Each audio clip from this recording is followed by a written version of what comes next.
তো ফাইনালি আজকে চলে এলাম ভৌতবিজ্ঞানের ক্লাস 10-এর কিছু গুরুত্বপূর্ণ সাজেশন নিয়ে লাস্ট 5 অধ্যায় থেকে।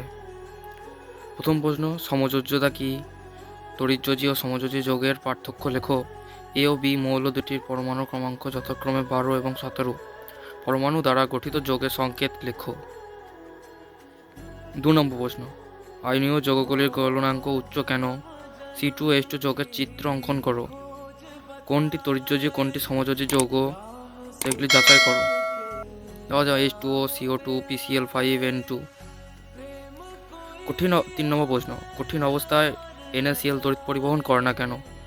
জলের তড়িৎ বিশ্লেষণ ব্যাখ্যা করো। এগুলি খুবই গুরুত্বপূর্ণ, 2026 মাধ্যমিক পরীক্ষা আসতে চলেছে। 4 নম্বর প্রশ্ন, ইলেকট্রোপ্লেটিং কি? দুটি উদ্দেশ্য লেখো। অ্যানোড কি? সোনা তড়িৎ বিশ্লেষণ রূপে কি ব্যবহার করা হয়? 5 নম্বর প্রশ্ন, লাইকার অ্যামোনিয়া কি? লাইকার অ্যামোনিয়া বোতল ঠান্ডা করে খুলতে হয় কেন? হেবার পদ্ধতিতে অ্যামোনিয়া উৎপাদনের নীতি ও সমীকরণ লেখো। 6 নম্বর প্রশ্ন, সোডামাইটের সংকেত লেখো। পরীক্ষাগারে H2S প্রস্তুতিতে গাঢ় H2SO4 ব্যবহার করা হয় কেন? ক্যালসিয়াম কার্বাইডের উপর দিয়ে নাইট্রোজেন গ্যাস চালনা করা হয়। চালনা করলে কি উৎপন্ন হবে? 7 নম্বর প্রশ্ন, অর্সস পদ্ধতিতে H2SO4 অ্যাসিড প্রস্তুতি বর্ণনা করো ও নাইট্রোজেনের রাসায়নিক সক্রিয়তা কম হওয়ার কারণ কি? 8 নম্বর, ধাতু সংকর কি? ব্যাখ্যা করো। সব আকরিক খনিজ কিন্তু খনিজ আকরিক নয়।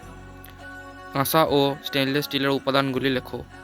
9 নম্বর প্রশ্ন, লোহার প্রধান আকরিক কোনটি? মোর্চের সংকেত লেখো।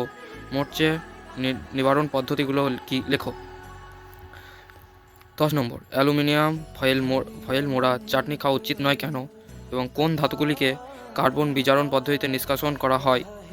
তারপরে কোন ধাতুটি তড়িৎ রাসায়নিক শ্রেণীতে সবচেয়ে উপরে অবস্থিত? থার্মিট মিশ্রণ কি? 11 নম্বর প্রশ্ন, জৈব যৌগ ও অজৈব যৌগের পার্থক্য লেখো। প্রথম আবিষ্কৃত জৈব যৌগ কোনটি? মিথেনের HCH বন্ধন কোণের মান কত? 12 নম্বর প্রশ্ন, সমবায়বতা কি? একটি কার্যকরী মূলক ঘটিত সমবায়বতার উদাহরণ লেখো। ইউপ্যাক নামকরণ করো। মার্স গ্যাস কি? অ্যাসিটিলিনের ব্যবহার লেখো। LPG এর প্রধান উপাদান কি? মেথিলেটেড স্পিরিট কি? 14 নম্বর প্রশ্ন, টেফলনের মনোমারটি লেখো। PVC এর ব্যবহার লেখো। ইথানলের ক্ষতিকারক প্রভাব লেখো। তো আজকে আমরা এখানে শেষ করছি, পরের ভিডিওতে দেখা যাবে।